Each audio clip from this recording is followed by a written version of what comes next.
Milo, at 37 years old, was a man who understood the quiet power of foundations. As a civil engineer for the California Department of Water Resources in Sacramento, he made $112,000 a year designing and reinforcing the unseen structures that kept cities safe and functional. His life was built on principles of integrity, pressure tolerances, and long-term stability. He believed his marriage to Corey was built on the same bedrock. He had never been more wrong. The first crack in that foundation appeared not with a thunderous roar, but with a quiet, digital chime. It was 9:14 p.m. on a Tuesday. Rain slicked the windows of their rented Land Park house, a spacious four-bedroom that cost them $3,800 a month, a concession Milo had made to Corey's desire for a prestigious address. He was on the plush $4,000 West Elm sofa, reviewing schematics for a levee reinforcement project on his work-issued laptop. Corey was out with her friends, a regular occurrence. She'd left her iPad, a $799 Pro model, on the solid oak coffee table he'd inherited from his grandfather. The screen lit up. A notification banner slid down from the top. Group chat, fine wine. Sista's Nix. He's a provider, I'll give him that. But a rock is also a provider of stability, LOL. Milo's eyes flickered from the complex load-bearing calculations on his screen to the casual cruelty on hers. He knew about the fine wine sistas. It was Corey and her three best friends. Nix, a sharp-tongued marketing exec. Ray, a soft-spoken but seemingly loyal kindergarten teacher. And Sella, a recently divorced realtor who was always complaining about men. He'd always thought their moniker was a bit cheesy, a reference to their monthly girls' nights where they'd open a few bottles of $80 Cabernet and he assumed talk about work and fashion. He never imagined he was the main topic of conversation. A cold dread, heavy and slow-moving as silt in a reservoir, began to settle in his gut. He reached for the iPad. It was unlocked. His finger hovered over the green message icon, a portal to a world he was never meant to see. He knew, with the certainty of an engineer who has just spotted a hairline fracture in a dam, that touching it would change everything. But the alternative, not knowing, was impossible. He pressed the icon. The thread opened, and his life as he knew it began to dissolve. Have you ever had a moment where you realize the story you've been telling yourself about your own life is a complete fiction? That's what this was for Milo. If you have, you know the feeling. Let us know in the comments how you found the strength to face the truth. For Milo, the strength came from a lifetime of dealing with facts, no matter how unpleasant. The facade of their life had been meticulously constructed mostly by Corey. Their marriage, now in its fourth year, was a gallery of curated perfection. Milo, a man of simple tastes, had slowly watched his world get upgraded piece by expensive piece. His modest premarital bungalow in Curtis Park, a charming 1940s home he owned outright and was now valued at $450,000, was deemed too small and lacking curb appeal by Corey within 6 months of their wedding. So they began renting the Land Park house, a move that stretched their budget but placed Corey in the zip code she coveted, surrounded by the old money and political elite of Sacramento. Milo's reliable 2015 Honda Accord, fully paid off, was a source of constant low-grade embarrassment for her. "Babe, the managing partners at my firm all drive Teslas, or at least a new Lexus," she'd said one evening, scrolling through a car dealership's website on her phone. "It just doesn't look aspirational." Corey was a paralegal at a major downtown law firm, earning a respectable $78,000, but she lived as if her salary had an extra zero at the end. Her closet was a testament to this, filled with items like a $2,400 Burberry trench coat she'd worn twice, and a collection of designer handbags, the cheapest of which was a plodding $500 Tory Burch tote. Milo, in contrast, found comfort in practicality. His wardrobe consisted of department store button-downs for work and comfortable jeans for the weekend. His most expensive watch was an $89 Timex Weekender he wore every day. He didn't understand the need for a $700 pair of shoes when a $120 pair from Johnston & Murphy served the exact same function and lasted just as long. But he loved Corey, and her happiness, he believed, was intertwined with these symbols of success. So he'd agreed to the expensive rent, the extravagant vacations to places like Santorini that cost them $15,000, and the constant stream of packages from Net-a-Porter and Saks Fifth Avenue that arrived at their door. He showed his love through acts of service, the language he understood best. Every morning at 5:30 a.m., he was up making coffee. He'd pack her lunch, usually a salad with grilled chicken, because she was always watching her figure, and leave it in a neat container in the fridge. He handled all the bills, managed their investment portfolio, which he had painstakingly built from his own savings before they met, and took care of the yard work at the rental property himself to save them the $200 a month a gardener would cost. On weekends, while she went to brunch with the sisters, he would often drive over to his Curtis Park house to maintain it, mowing the small lawn and checking on the plumbing. He kept it as a rental property, and the $1,900 a month in income it generated went straight into their joint savings account, a detail Corey seemed to take for granted. One Saturday, about 8 months before the discovery on the iPad, he'd spent the entire day replacing a faulty water heater in the bungalow's basement. It was a grimy, frustrating job that saved them a $100-200 plumber's bill. He came home at 6 p.m., covered in sweat and grime, his hands scraped and sore.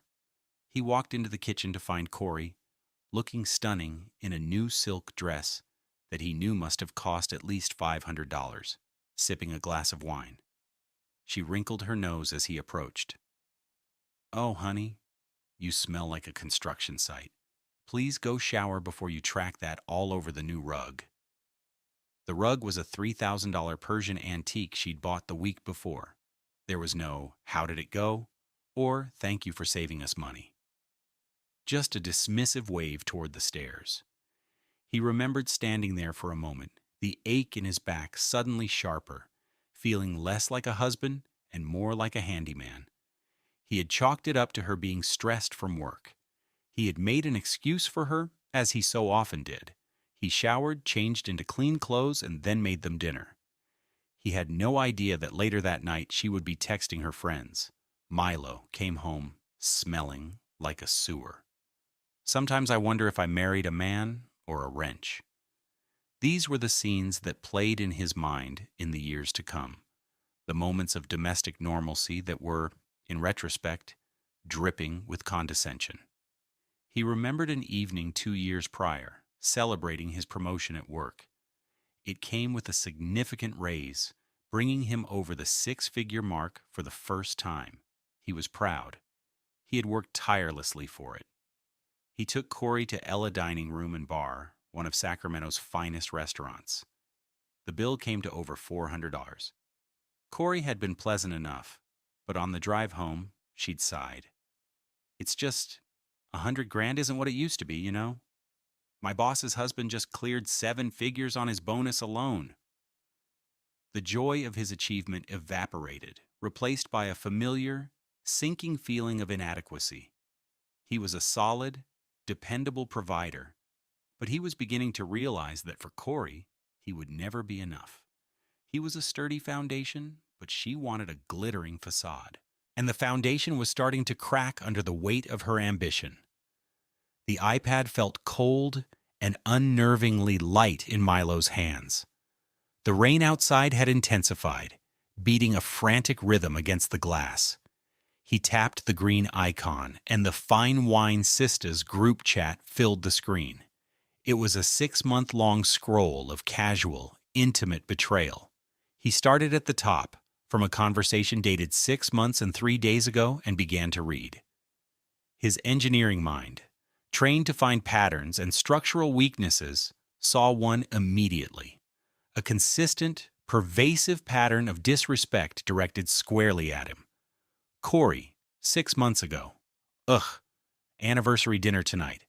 Milo's picking, Get ready for some mid-tier Italian place where the tablecloths are checkered. Nix. Let me guess. He'll wear his nice jeans? Ray. Be nice. He's a good man, Corey. Corey. A good man and a good provider are not the same as a good time. A golden retriever is also a good boy. Doesn't mean I want to spend my life with one. Milo's breath hitched. That anniversary dinner. He'd taken her to Adamo's, a beloved local spot in Midtown known for its authentic pasta. He'd thought she'd enjoyed it. She had smiled, held his hand across the table, and posted a picture on her Instagram with the caption, 6 years with my rock. He now saw the lie in that heart emoji, the public performance of it all. He kept scrolling. Sella, 5 months ago. Just closed on the house in Granite Bay for that tech client. You should see the infinity pool, Corey. You deserve a life like that. Corey, don't I know it? Meanwhile, I'm married to the guy who calculates the water for the pool, not the one who owns it. Nix. Engineer problems, Corey? He brought home a surprise for me yesterday, a framed blueprint of the first bridge he ever worked on. He was so proud. I almost cried. Nix. Tears of joy? Corey. Tears of boredom. I stuck it in the guest room closet. He hasn't noticed. Milo's heart clenched. The blueprint. It was a project from early in his career, a small pedestrian bridge over the American River. It had been a complex, challenging design, and he was immensely proud of it. He'd had it professionally framed for $250, thinking it was a piece of his history they could share. He'd given it to her on a random Tuesday, wanting to surprise her. She had given him a quick, tight-lipped kiss and said, "Oh, honey, that's thoughtful." He had noticed it wasn't on the wall, of course.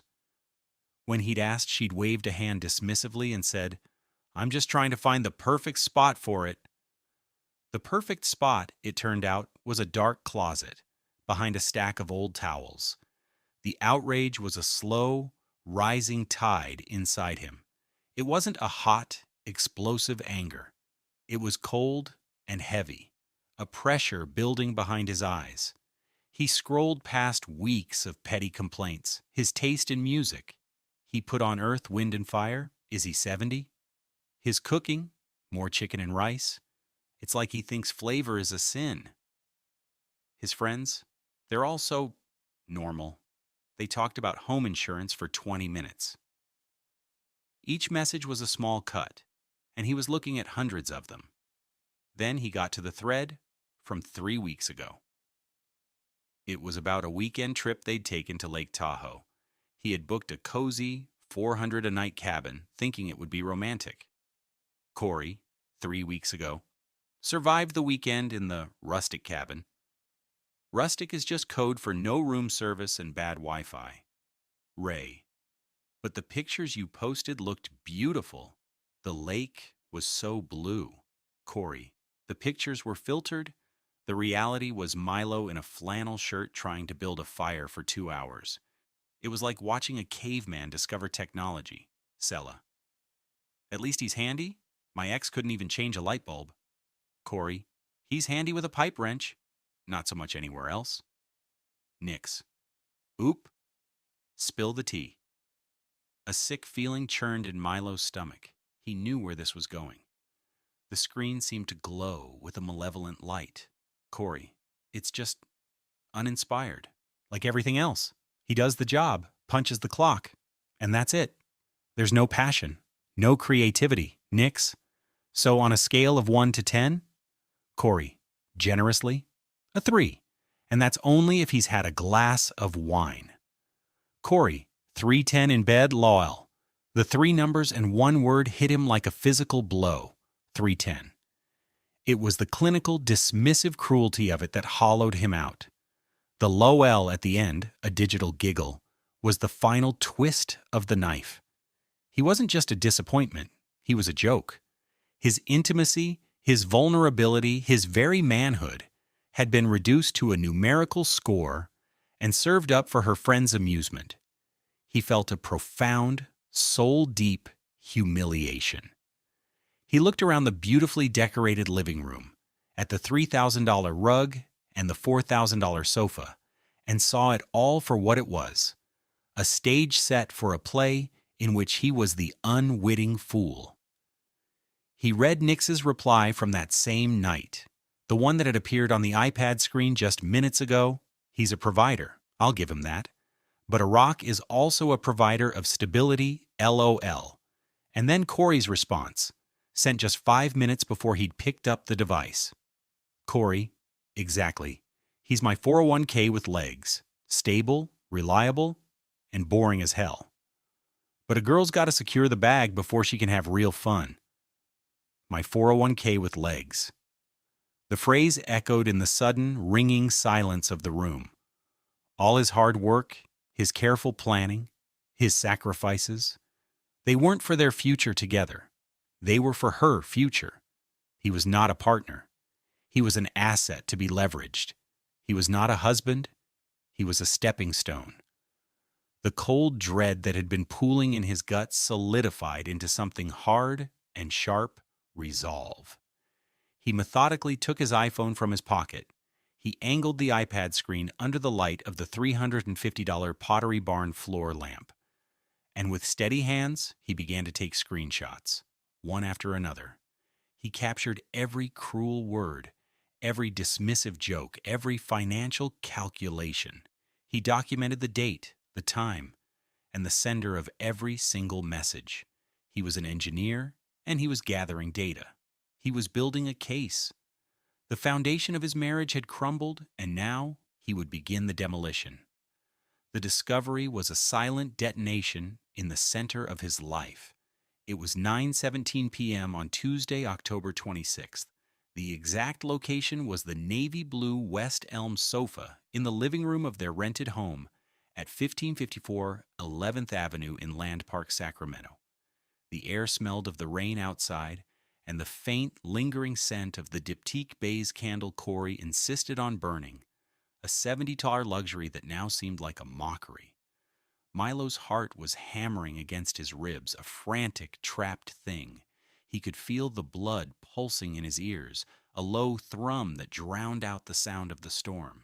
His hands, usually so steady whether holding a pen or a power tool, were trembling slightly as he held the cool, smooth glass of the iPad. He scrolled and scrolled and scrolled. It was a digital autopsy of his marriage.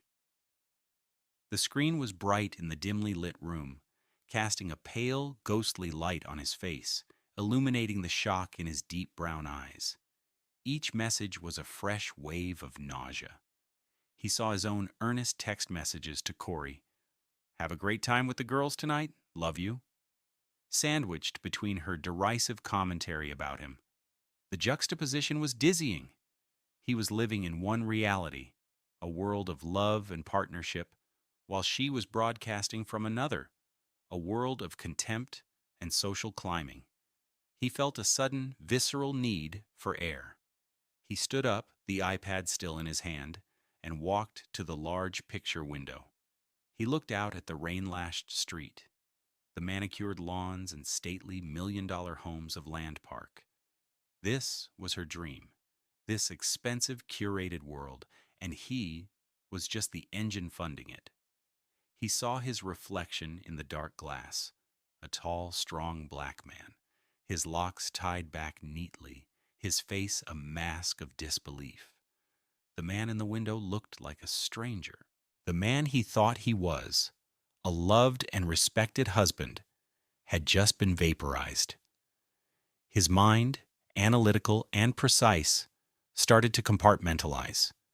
The emotional shock was a tsunami, but beneath it, the engineer was already assessing the damage, calculating the stress points, and formulating a plan. This wasn't a problem that could be fixed. A hairline crack could be sealed, but this was total structural failure. The entire edifice was rotten from the inside out. He had to get out before it all came down on top of him. He went back to the sofa and continued his work. Screenshot, scroll, screenshot. He captured the 310 comment. He captured the 401k with legs comment. He captured the comments about his family, his friends, his job, his clothes. He made sure every timestamp was crystal clear. When he was done, he had over 50 screenshots. He airdropped them to his personal phone and his personal laptop, creating 2 separate backups. Then, he went into his iCloud settings and made sure the photo stream was synced. The evidence was secured. He placed the iPad back on the coffee table, exactly where Corey had left it. He wiped the screen with the sleeve of his shirt, removing any trace of his fingerprints. He sat back down on the sofa and pulled his laptop towards him, staring at the levee schematics. The numbers and lines swam before his eyes, meaningless. The quiet, orderly world of physics and engineering felt a million miles away from the chaos that was now his life. He heard a key in the front door. His body went rigid. The play was about to begin. The period that followed was the hardest performance of Milo's life. He had to play the part of the loving, oblivious husband while the truth churned like acid in his stomach. Every interaction was a scene, every smile was a lie. This was his stage of strategic restraint, and he played his role with a chilling, methodical precision. The first test came the moment Corey walked through the door that Tuesday night at 10:22 p.m. She shook out a ridiculously expensive $400 Burberry umbrella on the porch and stepped inside, bringing a gust of cold, damp air with her. She was flushed and smiling, her eyes bright from the wine and the gossip. Her deep brown skin seemed to glow under the warm entryway light. "Hey, babe," she said, shrugging off her coat. "Sorry I'm late. Nix just gets going and you can't stop her."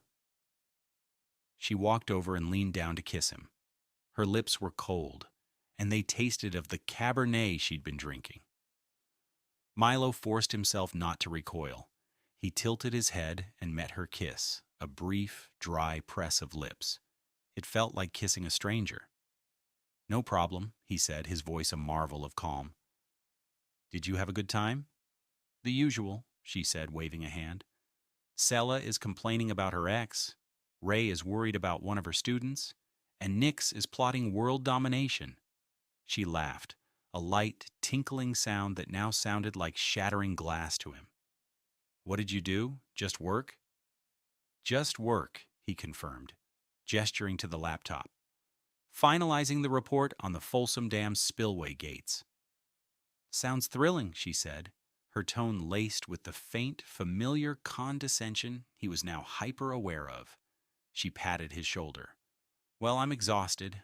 I'm going to go wash my face and head to bed." He watched her walk up the stairs, her hips swaying in the $300 designer jeans she wore. He felt nothing. Not love, not desire, not even the phantom limb of what they once had. Just a vast, cold emptiness. He had passed the first test. The next few days were a masterclass in deception. On Wednesday morning, he woke up at 5:30 a.m. as always. He went to the kitchen and made coffee. He paused for a moment, his hand on the bag of gourmet coffee beans, $20 a pound, that Corey insisted on. He thought about not making it. He thought about leaving her lunch unpacked, but that would be a deviation from the pattern. It would signal that something was wrong, and he was not ready to signal anything.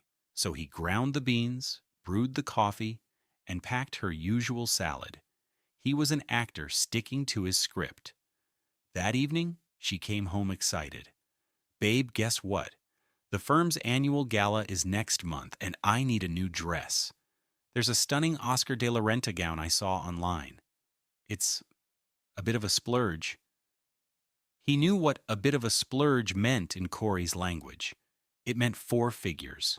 A year ago, he would have gently pushed back, talked about their budget. Now he just nodded. "Okay," he said, not looking up from his newspaper. Her eyes widened. She had been expecting a negotiation. "Okay, just okay? It's $3,500. He folded the paper deliberately and placed it on the table. He met her gaze. "If you think you need it, get it." A slow, suspicious smile spread across her face. "Wow, okay. Are you feeling all right?" "I'm fine," he said, his voice flat. Just tired. Long day. He was giving her what she wanted, and her delight was sickening. She was celebrating a victory, not realizing she was dancing on the deck of a sinking ship. She practically skipped over to her laptop to order the dress, and he felt a grim satisfaction. Let her spend the money. It would all be documented. The ultimate test was that weekend. It was their designated date night, a tradition he had initiated to make sure they connected amidst their busy schedules. Corey chose the place, a new, trendy cocktail bar downtown called the Shady Lady Saloon, where a single drink cost $18. The place was packed, loud, and pretentious, everything he disliked. He sat there in a crisp $90 button-down shirt, sipping a ridiculously overpriced old-fashioned, and listened to her talk about office politics. And then Melissa had the nerve to take credit for the brief I spent all week on. I told Nix I am this close to going to HR. He nodded and made the appropriate sympathetic noises. That's terrible, he said. Inside, he was thinking about the screenshots. He was thinking about the words 310. He looked at her face, animated and beautiful as she complained, and he felt an icy detachment. He was observing a subject, not engaging with a wife. "You're quiet tonight," she noted, narrowing her eyes at him over the rim of her glass. "Just listening," he said smoothly. "You've had a tough week." The suspicion in her eyes faded, replaced by a pleased, self-satisfied look. Of course she'd had a tough week. Her life was so very difficult. He paid the $120 bill for 4 drinks and 2 small appetizers, and they left. In the car, she placed a hand on his thigh. "Let's go home," she whispered, her voice husky. This was the moment he had been dreading. The physical intimacy. He felt a wave of revulsion so strong it almost made him flinch. He kept his eyes on the road. "I'm not feeling great, Corey," he said, letting a weary note creep into his voice. "I think that last drink hit me wrong. My stomach is a mess." She pulled her hand back, a flicker of annoyance crossing her face before she masked it. "Oh, okay, honey. Well, we can just watch a movie then." It was a flimsy excuse, but it was all he had. He knew it was just a temporary reprieve, but it was enough. He had survived another scene. Each lie was a brick in the wall he was building around himself, a fortification he would hide behind, until it was time to strike. The man she thought she was manipulating was gone. In his place was a quiet, patient strategist, counting down the hours. On Monday, November 1st, exactly 6 days after the discovery, Milo took a personal day from work. At 9 a.m., he was not at his desk at the Department of Water Resources. He was sitting in a leather armchair in a high-rise office on Capitol Mall, across a polished mahogany desk from a woman named Diane Finch. Diane was one of the most respected and feared divorce attorneys in Sacramento. She had been recommended by a senior colleague at DWR, a man who had gone through a messy divorce himself years ago. Her hourly rate was a staggering $200, but Milo knew this was not a time for bargain shopping. This was a time for surgical precision. Diane was a sharp, impeccably dressed black woman in her late 50s, with intelligent eyes that missed nothing. She wore an $8,700 Armani suit that radiated power. She listened without interruption as Milo, in a calm, steady voice, laid out the entire situation. He didn't editorialize. He didn't raise his voice. He simply presented the facts, as if he were briefing a superior on a critical infrastructure issue. He told her about their 4-year marriage, Corey's spending habits, the land park rental, and his premarital ownership of the Curtis Park bungalow. Then he took out his phone. "This is the reason I'm here," he said. He handed the phone to Diane. He had organized the 50-plus screenshots into a single, password-protected folder labeled Evidence. Diane spent the next 20 minutes scrolling through the messages. Her expression remained neutral, but Milo saw a muscle tighten in her jaw as she read the 310 and 401k with legs comments. When she was finished, she placed the phone gently on the desk. She looked at him, and for the first time, he saw a flicker of empathy in her eyes. "Mr. Jackson," she said, her voice crisp and professional, "this is egregious. In my 30 years of practice, this is one of the most clear-cut cases of emotional cruelty and financial opportunism I have ever seen." Milo just nodded, a wave of vindication washing over him. He wasn't crazy. He wasn't overreacting. "Okay," Diane said, shifting into gear. "Let's talk strategy. First, your evidence is superb. The timestamps, the context, it's all here. My assistant will have you email these to a secure server immediately. This will form the backbone of our case." She pulled out a legal pad and a $600 Montblanc pen. "Now, assets. The Curtis Park bungalow, you purchased it before the marriage?" "Yes," Milo said, "in 2014. The mortgage was fully paid off 2 years before I even met Corey." "Excellent," Diane said, making a note. "That is your separate property. We will argue that she has absolutely no claim to it. Did you ever put her name on the deed?" "Never." "Good man," she said approvingly. "What about the rental income from that property?" "It went into a joint savings account," Milo said. "Okay." "She may have a claim to a portion of the community funds that were generated by it, but the asset itself is ironclad yours. We'll value it. You said it's worth about $450,000? That was the last appraisal, yes. We'll get a new one. Now, your pension and your 401k with the state, you began contributing long before the marriage?" 10 years before, Milo confirmed. "Perfect," Diane said. "Under California law, she is entitled to 50% of the community property portion. That is, the value accrued during the 4 years of your marriage. But we will argue that her egregious conduct and financial infidelity should be taken into account. We will fight to minimize her share. The law is the law, but judges are human." She outlined the plan. They would file for divorce on the grounds of irreconcilable differences, but they would hold the screenshots in reserve as leverage. The initial filing would be simple and quiet. Then, they would present Corey's attorney with a settlement offer, an offer that would be swift, brutal, and non-negotiable. She will be entitled to spousal support for a short duration, likely half the length of the marriage. So 2 years, Diane explained. Given her income and the short term of the marriage, it won't be a lottery win. We will offer her a lump sum buyout of her community property share and spousal support, contingent on her signing a non-disclosure agreement and vacating the rental property within 30 days. "And if she refuses?" Milo asked. Diane's expression was grim. "If she refuses, we move to discovery. We subpoena the full phone records from her and her friends. We depose each of the fine wine sisters under oath. We present these messages in open court. We ask Nix, under penalty of perjury, to explain what she meant by a rock. We ask Corey to explain to a judge her 310 rating system. Trust me, Mr. Jackson, she will not want this to go to court. The humiliation would be absolute. She will take the deal." The total cost for the initial retainer was $25,000. Milo didn't flinch.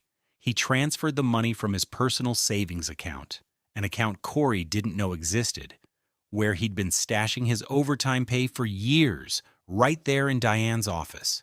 He left the building at 11:30 a.m. and stepped out into the bright Sacramento sun. For the first time in 6 days, he felt like he could breathe again. The plan was in place.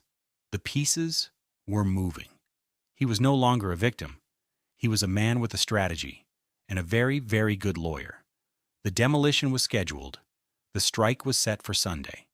It was the day Milo had chosen, with cold, deliberate intent. Sunday was their day.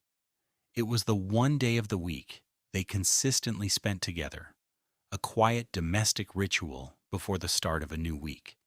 It was the perfect stage for the final act of their marriage. He spent the day in a state of suspended animation, moving through the motions of their routine. He went to the farmer's market under the freeway on W Street, buying fresh vegetables. He saw other couples holding hands, laughing. He felt a pang of something, not envy, but a distant, hollow echo of what he thought he'd had. He bought Corey's favorite heirloom tomatoes, a small final act of a play only he was aware of. He decided to cook an elaborate dinner. It was a calculated choice. He wanted the scene to be one of absolute, undeniable domesticity.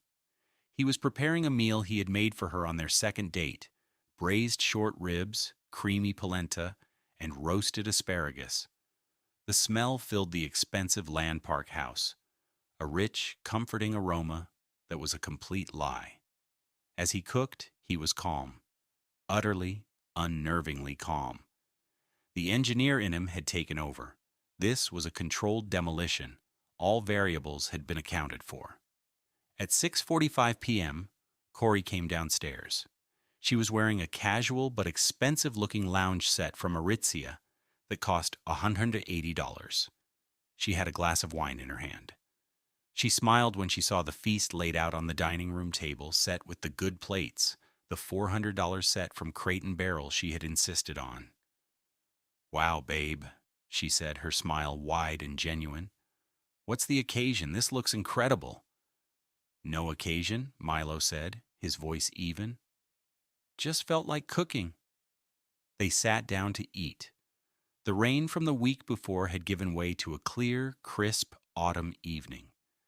Through the dining room window, the sky was a beautiful canvas of orange and purple as the sun began to set. It was a perfect, picturesque scene of marital bliss. Corey chattered away as they ate. She talked about her week, about the drama with Melissa at the office, about Selah's latest disastrous date. Milo listened, nodding, making non-committal sounds. He ate his food slowly, deliberately. Each bite was tasteless in his mouth. He was just running out the clock. "This is amazing, seriously," Corey said, taking a bite of the tender short rib. "You really outdid yourself. It's even better than I remember." He watched her, this woman who had shared his bed, his life, his dreams. He searched her face for any sign of the person he had married, the woman he had loved. He found nothing. He saw only a stranger, a performer who had fooled him completely. "Milo, you're a million miles away," she said, her brow furrowing slightly. "Everything okay?" He put his fork down. He looked directly at her, his expression unreadable. The moment had arrived. He let the silence stretch for a beat, the only sound the faint ticking of a clock in the hall. Corey's smile started to falter. The atmosphere in the room shifted, the warmth from the meal instantly evaporating. "Corey," he began, his voice quiet, but carrying the weight of finality. He didn't need to shout. The quiet was more powerful. "Yes?" she said, her voice now laced with apprehension. He looked her straight in the eye. He delivered the 3 words he had been rehearsing in his mind for a week. The 3 words that would end her smile, her security, and the life she had so carefully constructed at his expense. "I'm filing Monday." The change in her was instantaneous and catastrophic.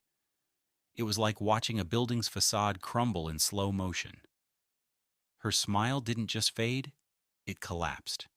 The light in her eyes went out, replaced by a dawning, horrified confusion. Her mouth opened slightly, but no words came out. The wine glass, halfway to her lips, froze in midair. "What?" she finally whispered, the word barely audible.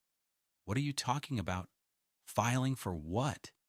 She tried to laugh, a panicked, brittle sound. "Is this a joke? Because it's not funny."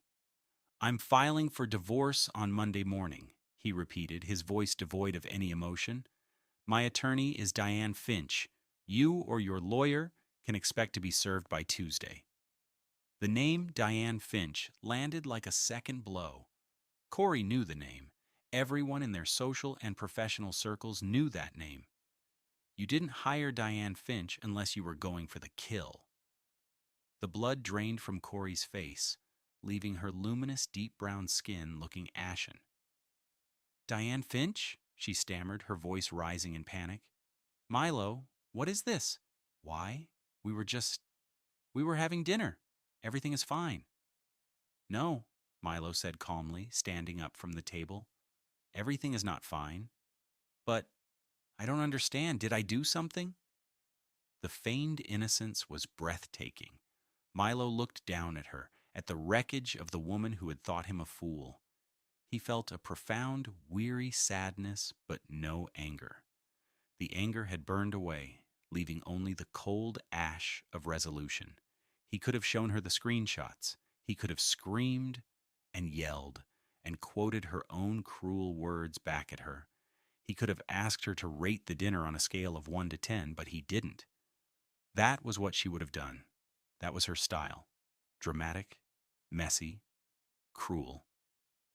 His style was quiet, efficient, and final. He simply said, "Your lawyer will receive a package explaining everything." As he spoke those words at exactly 7:16 p.m., a pre-written email was being sent from his work account by his trusted administrative assistant, a woman who had worked with him for 10 years and knew his character. It was addressed to Diane Finch. The subject line was "Proceed." The body of the email contained a single word: now. The demolition had begun. Corey was still sitting at the table, surrounded by the remnants of a perfect dinner, her world imploding around her in absolute silence. The aftermath was not a single explosion, but a cascade of consequences, each one a direct result of Corey's own actions. The collapse of her world happened in stages, each more devastating than the last. Milo witnessed it not with satisfaction, but with the detached observation of an engineer watching a failed structure perform exactly as predicted under stress. The first stage was denial, which began the second Milo walked out of the dining room that Sunday night. It came in the form of a fusillade of text messages. 7:21 p.m. "Milo, come back here and talk to me. What is going on?" 7:25 p.m. "This isn't funny. Whatever I did, I'm sorry. Just talk to me." 7:30 p.m. "You can't just drop a bomb like that and walk away." "We are married." Milo didn't respond. He had gone into his home office, the small den he had carved out for himself, and locked the door. He sat in his $200 office chair and listened to her pacing in the hallway. The next stage, which started around 8 p.m., was frantic justification, this time via voicemails. He let them go to the inbox, one after another. "Milo, it's me. Pick up. Look, if this is about the Oscar de la Renta dress, I can cancel the order. It was stupid. I know, I just got carried away. We can talk about the budget. Please, just call me back." 10 minutes later, another one. "Okay, is this about the Tahoe trip? Did I seem ungrateful? I loved the cabin, I did. It was so thoughtful of you. I was just stressed from work, you know how I get." This is a massive overreaction, Milo. On Monday, as promised, the filing happened. By Tuesday afternoon, a courier delivered a thick envelope to Corey at her paralegal job, right at her desk in the middle of the open plan office. The thud of that package landing on her desk, Milo was later told, was heard by everyone. This began the stage of pure horror. Inside was not the litany of her insults, but a cold, legally precise settlement offer from Diane Finch's office. It laid out the terms in stark, black and white detail. 1. Milo would retain 100% ownership of the Curtis Park bungalow, valued at $465,000, as his sole and separate premarital property. 2. Corey would be entitled to 50% of the community property portion of Milo's 401k and pension, which, after 4 years of marriage, amounted to a one-time payment of $48,217.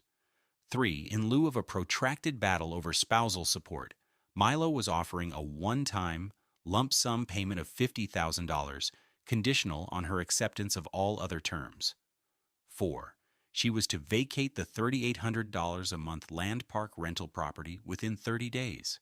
He would be terminating the lease. 5. Attached was a mutual non-disclosure agreement. The offer came with a cover letter. It stated that should she choose to contest these terms, they would immediately move to the discovery phase, which would include the subpoena of all electronic communications between her and a list of individuals: Nix, Ray, and Sela. Corey's world began to publicly unravel. The arrival of the legal documents at her high-powered law firm was a source of immediate and intense gossip. Paralegals and attorneys whispered in the break room. Her image as one half of a successful power couple was shattered overnight. She was now the subject of pity and speculation. Then came the pleading. Her voicemails became desperate. "Milo, I got the papers. This is a joke. $48,000? My share of your pension is worth way more than that. And the house in Curtis Park? I helped you pick out tenants. I decorated it. I have rights. Milo, please. I love you. We can work this out. We can go to counseling. Don't throw away our life together over what? You won't even tell me what I did." The final stage was the breakdown. This happened after Corey, against her own lawyer's advice, called her friends in a panic. She told Nix about the settlement and the threat of subpoenaing their texts. The Fine Wine Sistas group chat went silent. Nix, the marketing exec whose career depended on a pristine reputation, stopped taking Corey's calls.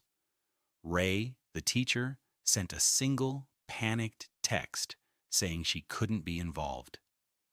Sela, the realtor who had already been through one messy divorce, told Corey to take the deal and run. Her support system, the very audience for her cruelty, evaporated the moment there was a risk of personal consequence. Corey was alone. She hired a lawyer, a man who charged $500 an hour. He took one look at the settlement offer and the veiled threat from Diane Finch and gave her blunt advice: sign it. A court battle would cost her well over $100,000 in legal fees, a fight she would almost certainly lose, and the public humiliation from the release of those texts would be professionally and socially catastrophic. 2 weeks after the Sunday dinner, Corey signed the papers. The first of the month came, and she was forced to move out of the land park house. She couldn't afford the rent on her own. She ended up in a small one-bedroom apartment in a generic complex in Arden Arcade, costing $116,100 a month.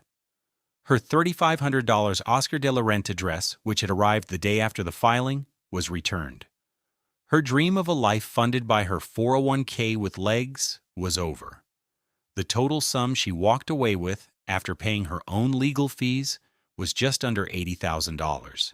It was a fraction of what she had imagined her future was worth. The greatest consequence, however, was not financial. It was the stark, undeniable truth that the life she had despised was the best life she was ever going to have with him, and she had destroyed it with her own words. 1 year later, the Sacramento sun streamed through the large windows of the Curtis Park bungalow. The light illuminated the swirling dust motes and the warm glow of the original hardwood floors, which Milo had spent a weekend sanding and refinishing himself. The house was no longer a rental property. It was his home, his sanctuary. The silence was no longer heavy with unspoken resentment. It was peaceful, filled with the sound of his own quiet contentment. Milo had rebuilt his life on a new foundation, one of his own making. He had sold the expensive furniture from the land park house, using the money to pay off the last of Diane Finch's legal fees, which had totaled $32,500. He had furnished his bungalow with simple, sturdy pieces from local craftsmen and items he'd inherited from his family. On the wall in his living room, where Corey would have hung a piece of abstract art costing thousands, hung the framed blueprint of the pedestrian bridge over the American River. It was the first thing he saw every morning, a reminder of his own strength and creativity. His life was smaller, but infinitely richer. His finances, no longer hemorrhaging from Corey's insatiable appetite for luxury, were robust. His savings account was growing, and his retirement portfolio was healthy. He had discovered a profound joy in simplicity.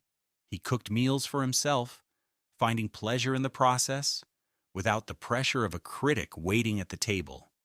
He listened to earth, wind, and fire as loud as he wanted. The biggest change, however, was at work. After the divorce, a colleague had suggested he join the DWR's mentorship program for young engineers and apprentices.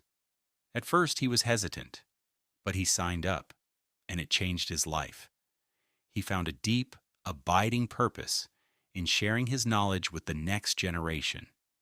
He would take them out to project sites, explaining the complex physics of water pressure not just with diagrams, but with stories from his own career. He taught them that integrity wasn't just a principle of materials, but a principle of character. He was currently mentoring a bright young woman named Amara, a recent graduate from Sacramento State whose passion for public works reminded him of his own younger self. She was sharp, inquisitive, and saw the beauty in a well-designed pump station. They would often have their weekly meetings, not in a stuffy office, but while walking the 3-mile loop around the lake in Land Park. He was reclaiming the space. It was no longer the symbol of Corey's ambition, but a place of growth and new beginnings. The majestic trees and beautiful old homes were just that, trees and homes. They held no power over him. One crisp autumn afternoon, as he and Amara were discussing the seismic retrofitting of an aqueduct, he saw Corey. She was walking on the other side of the path. She looked diminished. The designer clothes were gone, replaced by simple jeans and a sweater. The confident, imperious stride was gone, replaced by a hesitant shuffle. She was with one of her friends, Ray, he thought, and their conversation looked strained. Their eyes met across the expanse of green lawn. He saw a flicker of regret, of sorrow in her expression. He gave her a simple, polite nod. Not of forgiveness, not yet, but of acknowledgement, of finality. Then he turned his attention back to Amara, back to the future, and kept walking. He learned that the truest measure of a person's wealth isn't found in their bank account or the price tags on their clothes. It's found in the integrity of their work, the strength of their character, and the quiet joy they build for themselves, brick by brick. True wealth is a foundation, not a facade. You can't buy it, you can't fake it, and if you don't respect it, you will surely lose it. We all face moments that test our foundations. What we learn from them defines who we become. Thank you for joining us on Love Beyond Pride, where every story is a testament to the strength of the human spirit. If Milo's journey resonated with you, please consider subscribing and sharing his story of quiet resilience.